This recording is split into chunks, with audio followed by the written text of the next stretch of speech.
Selamat pagi Pak Suset dan teman-teman. Kami dari kelompok 3 akan mempresentasikan produk kami yaitu Art Embroidery, di mana kami akan membuat kalung dan gantungan kunci dengan teknik sulaman. Perkenalkan, saya Dia Hamelia, NIM 2017-764. Yang pertama, saya akan membahas mengenai latar belakang. Pada dasarnya, setiap wanita selalu ingin tampil cantik dan menarik pada setiap kesempatan. Oleh karena itu, penampilan merupakan hal yang penting bagi wanita. Nah, biasanya untuk dapat menunjang penampilannya, wanita akan mengenakan aksesoris sebagai pelengkap penampilan mereka. Oleh karena itu, kami terinspirasi untuk membuat produk aksesoris berupa kalung dan gantungan kunci yang unik dengan teknik embroidery. Produk tersebut kami beri nama IM atau Art Embroidery. Nah, harapannya dengan kami memproduksi kalung dan gantungan kunci yang unik, modelnya yang bagus serta harganya yang relatif terjangkau, kami akan dapat menarik minat banyak orang untuk membeli produk aksesoris produksi kami. Selanjutnya saya akan membahas mengenai rumusan masalah dan tujuan. Rumusan masalah yang pertama adalah bagaimana cara art embroidery untuk menjadi bisnis kreatif yang dapat berkembang dengan baik. Dan yang kedua, bagaimana cara art embroidery untuk dapat memenuhi keinginan dan kebutuhan konsumen akan aksesoris yang unik dan menarik. Selanjutnya, tujuan yang pertama adalah untuk menjadikan art embroidery sebagai salah satu home industry di Indonesia yang dapat membantu dan mengembangkan pertumbuhan perekonomian di Indonesia. Dan yang kedua, untuk memenuhi permintaan dan kebutuhan konsumen akan aksesoris yang unik dan menarik. Selanjutnya ada luaran yang diharapkan. Luaran atau output yang diharapkan dari kegiatan bisnis ini adalah sebuah produk aksesoris berupa kalung dan gantungan kunci yang memiliki keunikan, yaitu menggunakan teknik sulaman atau embroidery dengan harga yang relatif murah agar dapat menarik minat para pembeli. Selanjutnya ada manfaat kegiatan. Manfaat kegiatan di sini ada 3, yaitu bagi masyarakat, bagi mahasiswa, dan bagi konsumen. Bagi masyarakat, kegiatan bisnis ini diharapkan dapat mendorong usaha kecil berbasis home industry atau industri rumahan agar lebih produktif dan meningkatkan kesejahteraan masyarakat dari hasil kegiatan bisnis ini. Dan bagi mahasiswa, meningkatkan soft skill mahasiswa dalam berwirausaha dan memotivasi mahasiswa untuk selalu berpikir dan bertindak secara kreatif dan inovatif, di mana ilmu ini nantinya akan sangat berguna bagi mahasiswa sebagai bekal di kemudian hari untuk menjadi entrepreneur. Dan yang ketiga, bagi konsumen, memenuhi keinginan konsumen akan aksesoris yang unik, tidak pasaran, dan harga yang ekonomis sehingga penampilan konsumen akan semakin menarik. Perkenalkan, nama saya Nur Elian Rahmarucita, NIM saya 2017-70195. Di sini saya akan membahas mengenai aspek pasar. Nah, aspek pasar di sini itu terdiri dari analisis pesaing. Nah, dalam memenangkan persaingan di pasar, AM di sini itu berusaha untuk menganalisis dan mengetahui pesaing di dalam pasarnya. Meskipun banyak jenis aksesoris yang sudah dijual di pasaran, namun produk aksesoris embroidery ini tuh masih belum banyak dijajakan di pasar. Nah, hal ini itu dilihat bagi kelompok kami sebagai peluang bagi produk kami agar bisa masuk ke pasar. Nah, untuk analisis pesaingnya, sampai saat ini produk aksesoris embroidery itu belum memiliki pesaing. Mungkin kalau untuk pesaing di industri yang sejenis dengan teknik pengerjaan yang berbeda atau bahan baku yang berbeda, pesaingnya sangatlah banyak di pasaran. Kayak misalnya kita ambil contoh aksesoris yang menggunakan bahan baku mote atau mutiara atau pita, kain itu sangatlah banyak di pasaran. Namun untuk produk yang di industri yang sejenis tetapi pengerjaan dan bahan bakunya sama seperti aksesoris embroidery, sampai saat ini kita belum menemukan pesaingnya. Nah, maka dari itu kelompok kami di sini itu optimis bahwa produk kami itu dapat bersaing di pasar. Nah, selanjutnya di dalam aspek pasar terdapat supply and demand. Jadi perkembangan permintaan penawaran saat ini. Jadi setiap orang itu kan pasti memiliki kebutuhan atau fashion yang berbeda-beda. Nah, hal ini itu menimbulkan perkembangan fashion. Nah, tujuan dari kelompok kami di sini itu untuk memenuhi kebutuhan atau fashion di masyarakat. Nah, permintaan akan aksesoris itu kan pasti akan meningkat seiring dengan berkembangnya zaman kan. Nah, perempuan masa kini itu kan pasti ingin selalu tampil anggun dan modis dalam berbagai suasana. Nah, untuk menunjang gaya dalam berpakaian memang dapat dilakukan dengan menggunakan berbagai cara. Nah, maka dari itu tak heran banyak wanita yang rela untuk merogoh kocek yang besar hanya untuk membeli aksesoris.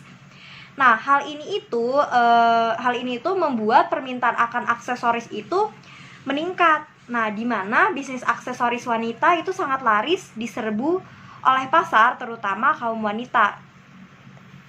Maka dari itu, penawaran yang kita berikan itu untuk memenuhi kebutuhan atau permintaan wanita mengenai aksesoris. Jadi di sini itu kita itu ingin memenuhi kebutuhan wanita dalam aksesoris wanita.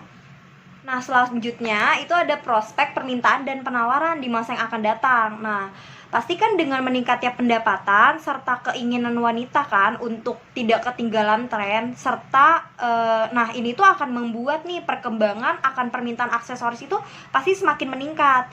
Nah, maka dari itu prospek permintaan dan penawaran di masa yang akan datang itu jadi kita di sini masih sama seperti yang permintaan dan penawaran saat ini. Jadi kita di sini itu akan memberikan penawaran untuk memenuhi kebutuhan atau permintaan dari pelanggan mengenai aksesoris. Nah, maka dari itu kita di sini membuat produk berupa aksesoris embroidery. Nah, selain aspek pasar, di sini terdapat aspek pemasaran. Jadi aspek pemasaran di sini itu ada segmentasi pasar, target pasar, atau positioning pasar. Nah, yang pertama di sini ada segmentasi pasar. Usaha aksesoris embroidery ini memiliki segmentasi pasar yang terdiri dari aspek geografis, aspek demografis, dan aspek psikografis. Nah, yang pertama aspek geografis. Jadi AM di sini kan merupakan penghasil produk aksesoris embroidery. Nah, hasil dari produk AM itu kan berupa macam-macam aksesoris kalung dan gantungan. Nah, untuk aksesoris embroidery ini nanti akan dipasarkan di daerah sekitar kampus dan di sekitar tempat produksi dari produk AM ini. Nah, aksesoris nantinya ini juga dititipkan di toko-toko aksesoris atau kita akan membuka untuk memperkenalkan produk kami melalui reseller. Jadi di sini kami akan bekerja sama juga dengan reseller. Nah, yang kedua di sini ada aspek demografis. Nah, AM di sini itu memiliki sasaran pada kalangan wanita dari berbagai usia, mulai dari balita, anak-anak, remaja hingga orang tua. Sebenarnya sasaran dari produk kami itu bisa ke wanita, bisa ke pria. Cuma di sini sasaran utama kita itu ke wanita. Karena wanitalah yang sering menggunakan aksesoris. Cuma kalau untuk pria bisa aja. Cuma kan kalau pria jarang untuk memakai aksesoris. Paling dia membeli produk kami bisa untuk dikasih, bisa untuk souvenir acara. Jadi tapi untuk sasaran target utama dari produk kami itu adalah kalangan wanita. Nah, selanjutnya di sini ada aspek psikografis. Jadi AM di sini itu diperuntukkan untuk semua kalangan. Nah, dengan harga yang ditawarkan relatif murah dan terjangkau bagi masyarakat. Nah, maka dari itu produk AM di sini itu kita itu menawarkan harga yang murah agar masyarakat dari semua kalangan itu bisa menjangkau produk kami. Nah, selanjutnya ada target pasar. Jadi, target pasar di sini itu seperti yang sudah dijelaskan di sebelumnya di aspek demografis pada saat segmentasi. Nah, jadi target pasar di sini itu AM itu ditargetkan atau disasarkan untuk kalangan wanita dari berbagai usia seperti yang sudah dijelaskan sebelumnya, usia balita, anak-anak, remaja atau orang tua. Nah, seperti yang kalian tahu, kenapa kita itu mensasarkan kepada kalangan wanita? Nah, seperti yang kalian tahu, kan wanita itu lebih mengetahui tren atau fashion, apalagi mengenai aksesoris. Jadi, daya minat wanita mengenai aksesoris itu lebih tinggi daripada laki-laki. Nah, maka dari itu, produk kami itu ditargetkan atau disasarkan itu untuk kalangan wanita. Selanjutnya ada positioning pasar. Nah, AM di sini menawarkan dan menyediakan produk berupa aksesoris dan gantungan untuk para pelanggannya. Nah, di sini juga AM itu menjamin kualitas produknya. Jadi di sini itu kita benar-benar menjamin kualitas produk yang diberikan kepada pelanggan. Jadi kita di sini itu mengusahakan produk kita itu tidak ada cacat. Jadi produk yang kita berikan kepada pelanggan itu udah kualitas terbaik yang kita berikan. Nah, AM juga dapat menyesuaikan selera pelanggan dengan terus berinovasi pada model, pola, motif yang ditawarkan. Nah, keunggulan AM yang lainnya itu, di sini AM itu menggunakan bahan baku dan teknik yang berbeda dari aksesoris lainnya. Nah, seperti yang kalian tahu, aksesoris di pasar itu kan banyak banget ya, apalagi dia menggunakan teknik atau bahan baku yang berbeda. Nah, maka dari itu aksesoris embroidery ini dia itu memiliki perbedaan dengan aksesoris yang lainnya. Kayak aksesoris di pasar, kayak kita ambil contoh misalnya aksesoris di pasar itu banyak sekali yang menjual dengan bahan baku berupa motif kayak motif mote atau mutiara dari emas, dan dia itu menggunakan teknik yang dibilang udah modern gitu, menggunakan mesin. Nah, maka dari itu pembeda dari aksesoris lainnya itu dengan produk aksesoris embroidery ini itu menggunakan teknik cross stitch atau kita di sini tuh menyulam dengan cara menyilang, dan kita itu di sini tuh membuat aksesoris dengan tangan sendiri. Jadi bukan dengan mesin seperti aksesoris yang pada umumnya. Dan aksesoris embroidery ini menggunakan bahan baku kain srimin dengan yang sudah dijelaskan tadi sebelumnya, dengan teknik jahit cross stitch yang dapat dikatakan masih belum banyak aksesoris yang menggunakan bahan dan teknik tersebut, sehingga masyarakat melihat produk AM menjadi salah satu produk yang unik dan belum banyak orang yang memproduksinya. Selanjutnya, saya Della Puspita Waldani dengan NIM 2017-70179 akan menjelaskan tentang strategi pemasaran. Strategi pemasaran kami menggunakan bauran pemasaran 4P. Yang pertama ada price atau harga. Harga art embroidery ini terjangkau untuk konsumen dari berbagai kalangan dengan mengandalkan produk yang berkualitas dan yang harganya terjangkau. Yang kedua ada place atau tempat. Art embroidery kami memilih tempat di daerah sekitaran kampus dan daerah Jabodetabek dengan fokus utamanya di daerah Bekasi. Yang ketiga ada produk. Produk kami membuat berbagai macam aksesoris remaja yang berbahan dasar kain srimin, benang katun, dan tali kalung dengan teknik menyulam. Produk yang kami hasilkan yaitu kalung dan aneka gantungan kunci. Yang ketiga ada promosi. Kami mempromosikan produk kami menggunakan sosial media untuk membantu memperkenalkan produk art embroidery kami. Selain itu, menurut kami banyak anak-anak muda menggunakan sosial media sehingga informasi tentang produk art embroidery ini lebih cepat didapat oleh para konsumen. Selain sosial media, kami juga mengandalkan strategi mulut ke mulut, karena menurut strategi tersebut sangat efektif untuk memasarkan brand dan produk art embroidery kami. Selanjutnya ada proyeksi penjualan. Ada proyeksi produksi. Rencana produksi kalung kami sebanyak 150 pieces kalung per bulannya.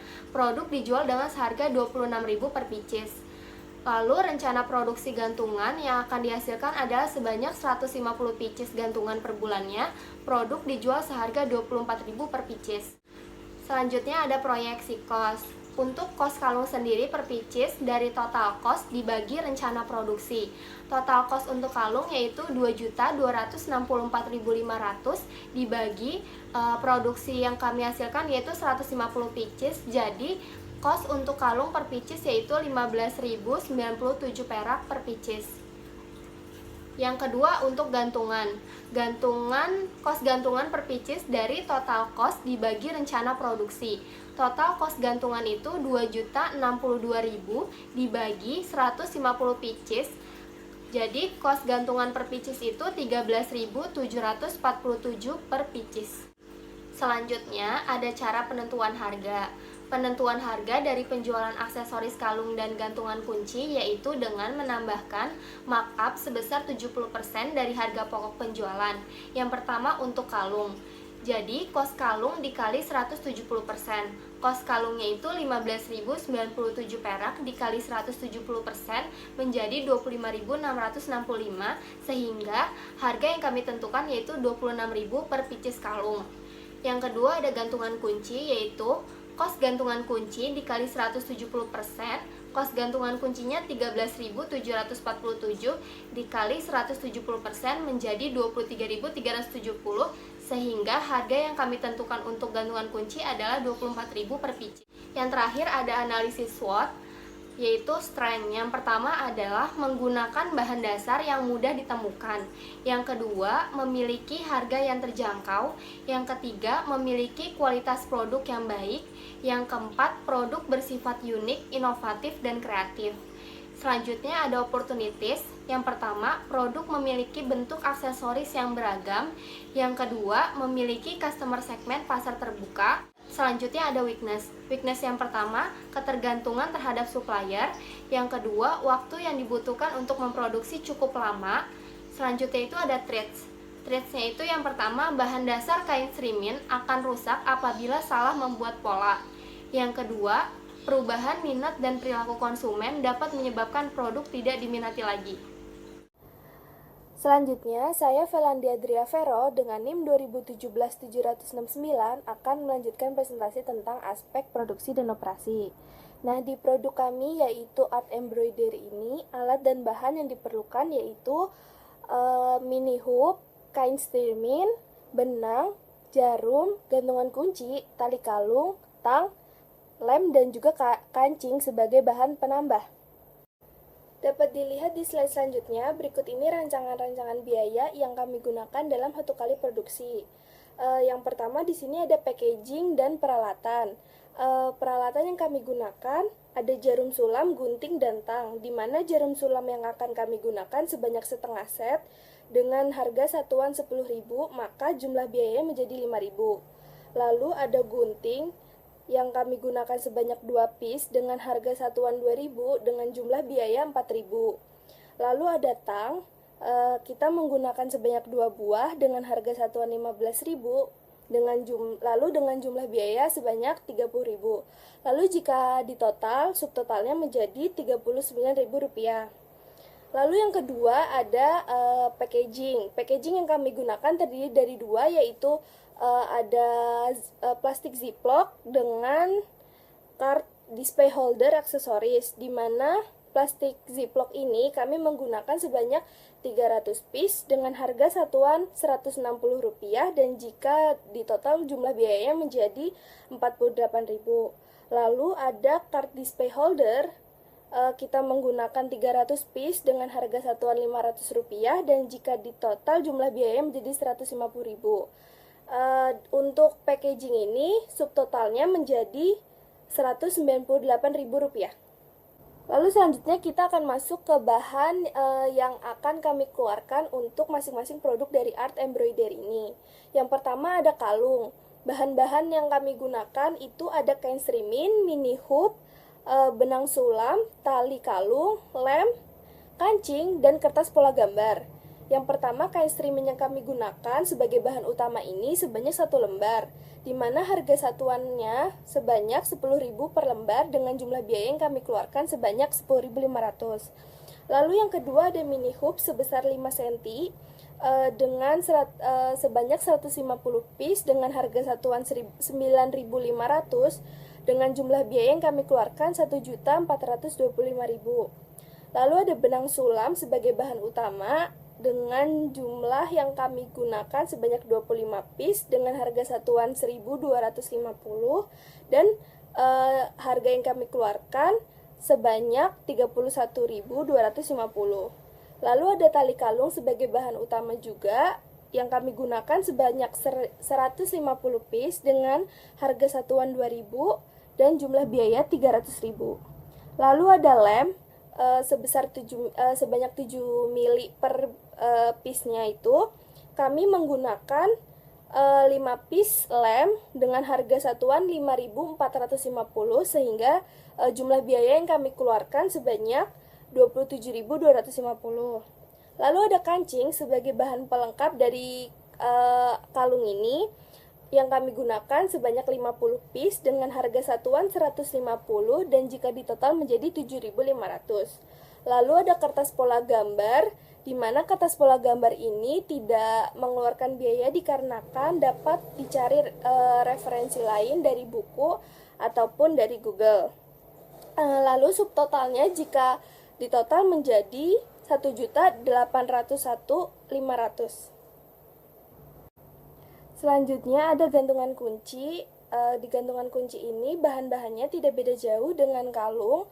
Perbedaannya terletak hanya pada gantungan kuncinya yang berwarna silver, di mana kita menggunakan sebanyak 150 piece dengan harga satuan 650, sehingga jumlah biaya yang kami keluarkan sebanyak 97.500. Dan jika ditotal untuk satu kali produksi gantungan kunci ini subtotalnya menjadi 1.599.000. Selanjutnya, saya Retno Dipangesti dengan NIM 2017-775 akan melanjutkan bahasan mengenai aspek produksi. Nah, di sini saya akan membahas mengenai direct labor. Nah, untuk direct labor itu sendiri adalah tenaga kerja yang terlibat atau berhubungan langsung dalam pembuatan barang jadi atau proses produksi. Nah, untuk pembayaran upahnya ini ada beberapa cara yang ditetapkan berdasarkan unit yang dihasilkan atau berdasarkan dengan jam kerja. Nah, untuk proses produksi kami melakukan atau menerapkan pembayaran upahnya itu berdasarkan unit yang dihasilkan. Nah, untuk cara perhitungan dari direct labor yang kami terapkan yaitu untuk membuat satu unit aksesoris embroidery hoop memerlukan waktu selama 20 menit. Berarti dalam 1 jam kami bisa menghasilkan 3 unit aksesoris. Lalu, upah per 1 jam yang diberikan kepada tenaga kerja untuk pembuatan aksesoris ini adalah Rp4.500. Sehingga, untuk upah per unit aksesoris yaitu sebesar Rp1.500. Dan dikarenakan kami memproduksi sebanyak 300 piece yang terdiri dari 150 produk kalung dan 150 produk gantungan kunci, maka Rp1.500 dikalikan dengan unit produksi sebanyak 300 piece menjadi Rp450.000. Nah, itu adalah upah tenaga kerja dalam memproduksi 300 piece. Biaya sewa yang digunakan adalah Rp500.000 per bulan atau Rp6 juta per tahun. Sewa tempat yang kami gunakan yaitu sewa rumah. Karena usaha kami bersifat mandiri dan produksinya dilakukan di rumah atau yang biasa disebut dengan home industry, maka dibutuhkan tempat untuk melakukan proses produksi dari bahan baku menjadi barang jadi. Sehingga setelah barang selesai diproduksi, produk akan dipasarkan secara konsinyasi atau titip jual di beberapa toko penjualan aksesoris. Kemudian, saya akan membahas mengenai bagaimana sih cara pembuatan atau proses dari produksi aksesoris embroidery hoop ini. Nah, untuk tahap yang pertama, tentu saja mempersiapkan alat-alat dan bahan yang sudah dijelaskan di slide sebelumnya untuk digunakan dalam proses pembuatan dari aksesoris embroidery hoop ini.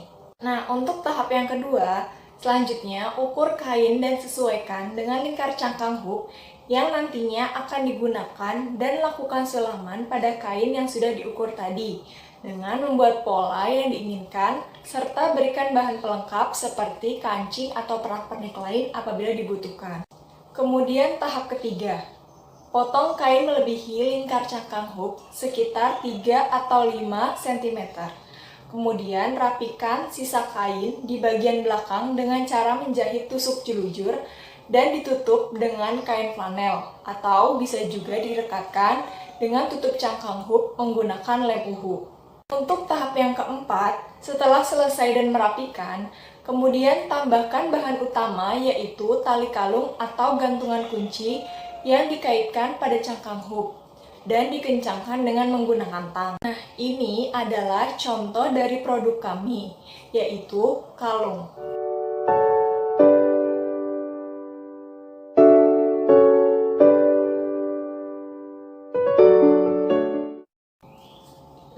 Pada slide ini merupakan tahap akhir yang dilakukan dalam proses produksi kami, yaitu pengemasan atau yang biasa disebut dengan packaging. Produk aksesoris embroidery hook ini dikemas agar tidak rusak dengan menggantungkan aksesoris card display holder ke dalam kemasan plastik ziplock. Keunggulan dengan menggunakan card display holder, aksesoris dapat dipastikan menggantung dengan sempurna dan mempercantik produk di dalam kemasan. Nah, contohnya ada di dalam slide ini. Dan manfaat yang didapat dari kemasan plastik ziplock adalah menjaga produk dari keadaan di luar kemasan dan tentu saja menjaga kualitas dari produk aksesoris ini. Selanjutnya, saya presenter ke-6, Novianti Nurrahmah dengan NIM 2017-759 akan melakukan presentasi yaitu aspek manajemen. Di aspek manajemen ini, kami akan membahas seperti apakah struktur manajemen dalam proses pelaksanaan usaha kami, serta jenis-jenis tenaga kerja dan upah yang akan kami berikan dalam usaha tersebut. Bisa dilihat di sini yang pertama adalah struktur manajemen kami. Struktur manajemen kami menggunakan struktur organisasi yang sederhana dan cukup tradisional, yaitu struktur organisasi garis atau lurus. Di sini, kami sebagai anggota berperan masing-masing dalam tanggung jawabnya sendiri. Yang pertama yaitu ketua akan dibantu oleh wakil dan sekretaris. Kemudian di bagian finance, accounting, research and development, production, human resources, dan marketing akan masing-masing bertanggung jawab kepada ketua. Dan ke-9 anggota dari kami akan saling berkoordinasi untuk menjalankan proses usaha kami. Selanjutnya kita akan masuk ke masing-masing tanggung jawab yang dimiliki oleh setiap anggota. Yang pertama yaitu ketua bertanggung jawab atas pelaksanaan usaha, mengkoordinir program dan proses pelaksanaan usaha, merencanakan dan mengarahkan pelaksanaan usaha. Jadi fungsi dari ketua ini lebih seperti perwakilan dari seluruh anggota kami untuk melakukan dan mengkoordinir seperti apa pelaksanaan usaha kami akan berjalan dan bertanggung jawab secara penuh atas proses pelaksanaan usaha kami. Selanjutnya yaitu wakil ketua. Wakil ketua berperan sebagai pendamping ketua serta membantu memantau program dan proses pelaksanaan usaha. Untuk sekretaris berperan sebagai pendamping ketua tetapi membantu dan merencanakan pelaksanaan usaha. Jadi masing-masing dari wakil ketua dan sekretaris sama-sama sebagai pendamping ketua. Namun untuk wakil ketua sendiri, dia berfungsi dan berfokus kepada pemantauan proses pelaksanaan usaha kami. Sedangkan untuk sekretaris, dia berfokus kepada perencanaan dari pelaksanaan usaha kami.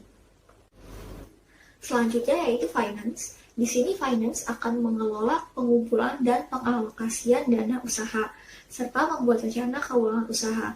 Jadi seluruh pengeluaran dan pendapatan dari usaha kami akan dialokasikan dananya oleh finance.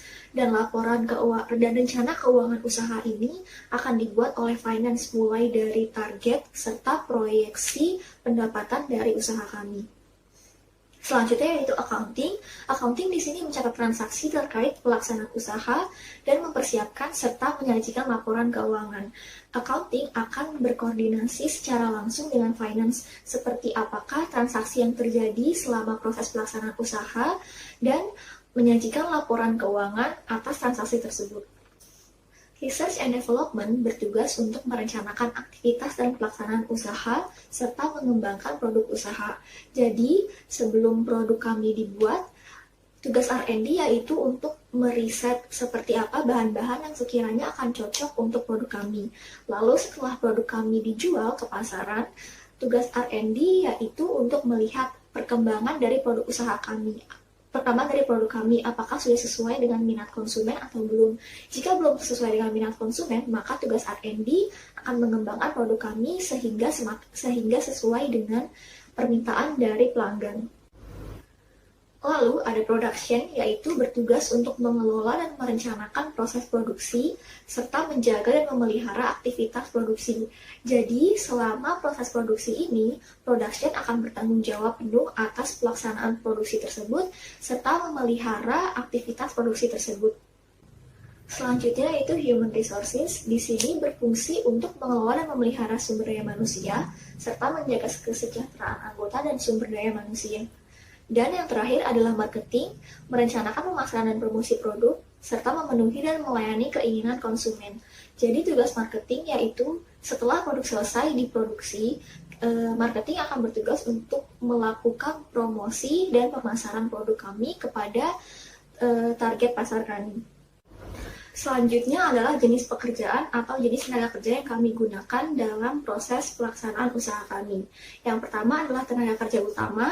Kami menggunakan 2 penjahit, di mana 2 penjahit ini akan sangat membantu dalam produksi, yaitu karena produksi kami merupakan sulam, jadi tenaga kerja utama kami merupakan penjahit. Selanjutnya ada tenaga kerja pembantu yaitu admin. Di sini admin kami hanya membutuhkan 1 orang.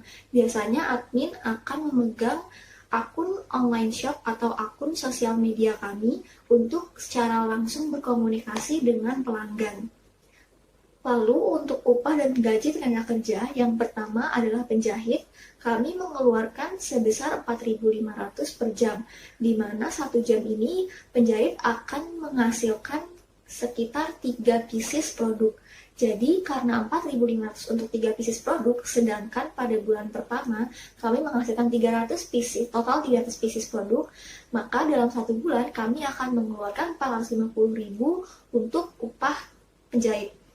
Lalu untuk admin, karena kami hanya mempekerjakan 1 orang admin ini akan kami gaji sebesar 500.000 per bulan. Selanjutnya, saya Dian Arif Febrianti, NIM 2017-780 akan membahas mengenai aspek ekonomi dan aspek sosial. Nah, yang pertama kita akan membahas tentang aspek ekonomi, terdiri dari 2. Yang pertama, memberikan peluang kerja bagi masyarakat sekitar, dan yang kedua, menggunakan sumber daya lokal. Nah, kita akan membahas yang pertama dulu, yaitu memberikan kesempatan kerja bagi masyarakat. Aksesoris embroidery ini menghasilkan sebuah produk kalung dan gantungan. Pada perusahaan awal berdiri, perusahaan tidak membutuhkan tenaga kerja. Nah, namun untuk kedepannya, perusahaan akan memerlukan tenaga kerja yang ahli di bidangnya, di bidang menyulam, di bidang pemasaran, di bidang keuangan, dan lain-lain. Selanjutnya, yang kedua, menggunakan sumber daya lokal. Perusahaan tentunya memerlukan bahan baku untuk menghasilkan sebuah produk, di mana bahan baku yang digunakan untuk membuat aksesoris embroidery ini berasal dari dalam negeri. Meskipun dari dalam negeri, kualitasnya tidak kalah dengan produk dari luar negeri. Oleh karena itu, dengan kata lain, perusahaan tidak perlu mengimpor bahan baku dari luar untuk mendapatkan kualitas yang tinggi, dikarenakan di Indonesia sudah tersedia bahan baku yang memenuhi standar kualitas perusahaan. Pembahasan selanjutnya yaitu mengenai hambatan di bidang ekonomi. Terdapat 2 poin. Yang pertama, kurangnya keahlian, dan yang kedua, produktivitasnya rendah. Yang pertama, kurangnya keahlian. Di sini keahlian dalam menyulam sangat diperlukan dalam terpenuhnya produksi aksesoris embroidery ini.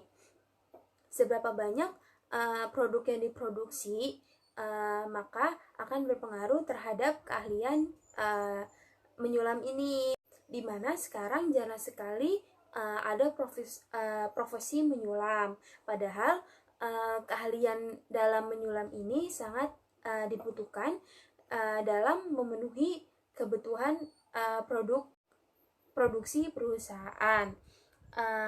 Jika profesi nyulam ini berkurang, maka dapat membuat harga aksesoris embroidery ini akan mahal, karena barang aksesoris embroidery ini menjadi limited edition.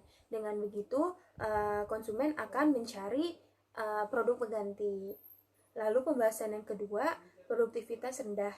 Jika pendapatan dari konsumen atau daya beli konsumen itu rendah, maka konsumen akan memperhitungkan atau memprioritaskan untuk memenuhi kebutuhan yang paling utama terlebih dahulu. Nah, oleh karena itu, konsumen tidak akan membeli produk dari kita, karena menurut konsumen lebih baik membeli produk yang paling mereka butuhkan. atau kebutuhan primer.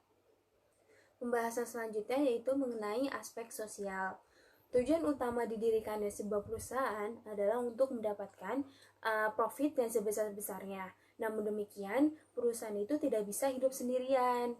Oleh karena itu, perusahaan harus hidup bersama-sama dengan komponen lain. Salah satu komponen lain yang dimaksud adalah lembaga sosial. Sehingga dalam rangka keseimbangan tadi, hendaknya perusahaan memiliki tanggung jawab sosial yang tinggi. Terdapat 3 poin di aspek sosial ini. Yang pertama, perusahaan sebagai lembaga sosial. Sebuah perusahaan memiliki tugas melakukan berbagai macam kegiatan dalam waktu bersamaan. Nah, disebut lembaga sosial karena di tempat ini atau di perusahaan terjadi interaksi sosial. Hal ini terjadi karena orang-orang yang berada pada di perusahaan berjumlah banyak dan berasal dari latar belakang yang berbeda. Nah, perbedaan ini yang memunculkan interaksi sosial. Poin yang kedua yaitu perubahan kondisi sosial yang kompleks. Diartikan sebagai perubahan pola pikir masyarakat untuk mendapatkan kehidupan yang bermartabat. Nah, maksudnya itu adalah jika sewaktu-waktu konsumen akan sadar tentang produk primer, maka mereka akan lebih mementingkan untuk membeli produk primer tersebut tanpa memikirkan berapa jumlah uang yang mereka keluarkan.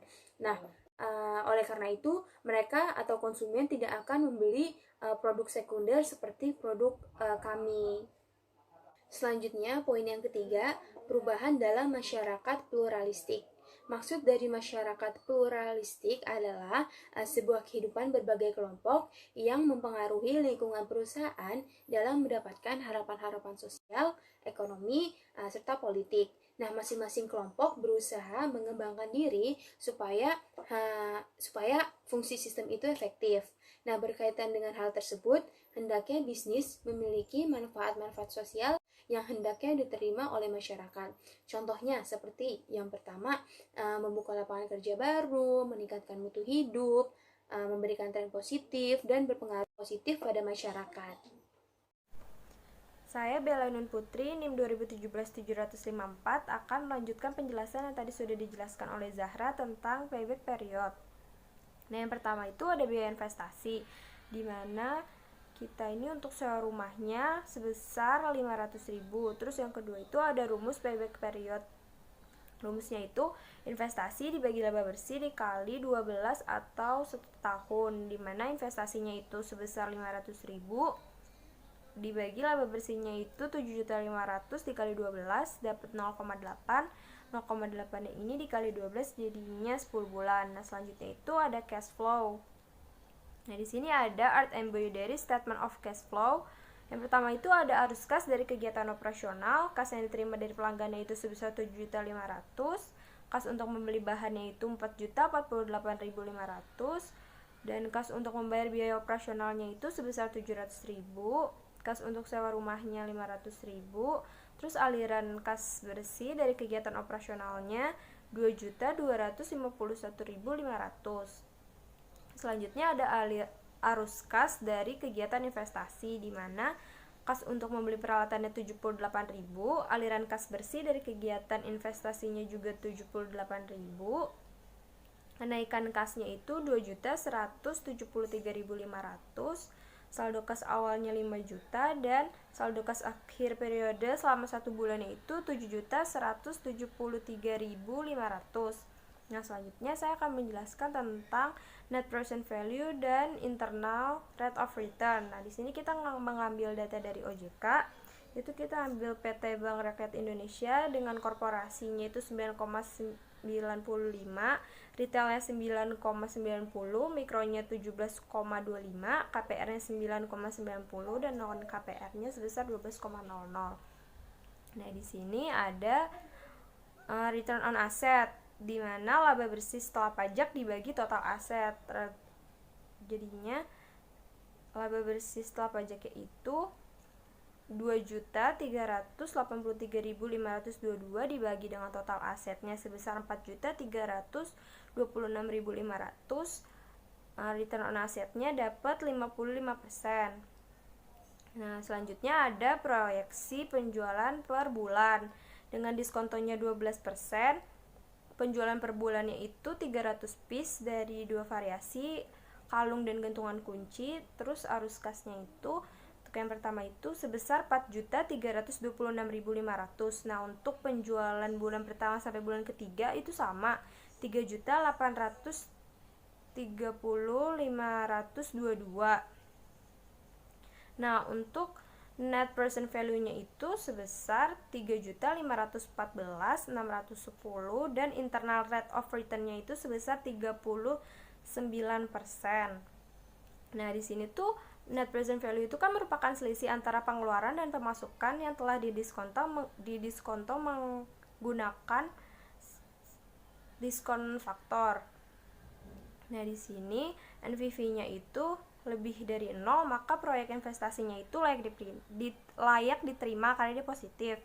Nah, untuk internal rate of return-nya itu merupakan indikator tingkat efisiensi dari suatu investasi. Nah, di sini IRR-nya itu lebih besar dari tingkat keuntungan yang diisyaratkan, maka proyeknya itu layak diterima.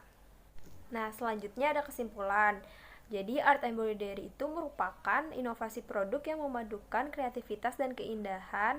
Nah, produk kami itu dibuat dengan teknik cross stitch atau sulam silang, sehingga menambahkan keestetikan aksesori yang kami buat dengan 2 variasi, yaitu kalung dan gantungan kunci. Nah, proyeksi penjualan aksesori kami itu kalung dan gantungan kunci tadi itu selama sebulan itu diproduksi 300 piece, 150 untuk gantungan kunci dan 150 untuk kalung. Pemasaran art embroidery itu dilakukan secara online dengan dibanderol dengan harga 24.000 untuk kalung dan 26.000 untuk gantungan kunci. Nah, dengan adanya inovasi baru yang kami buat dapat menciptakan lapangan kerja baru bagi masyarakat sekitar dan dapat memberikan pencerahan bisnis untuk pembuka bisnis yang baru agar membuat inovasi-inovasi terbaru. Nah, aspek lain embroidery seperti aspek produksi operasi, aspek manajemen, aspek sosial ekonomi, dan aspek finansial itu tuh sudah memiliki standar kelayakan bisnis untuk dijalankan dan dapat menjadi pertimbangan untuk menjadi sebuah produk yang akan dan dapat bersaing di pasaran. Sekian presentasi dari kelompok kami, kurang lebihnya mohon maaf. Terima kasih.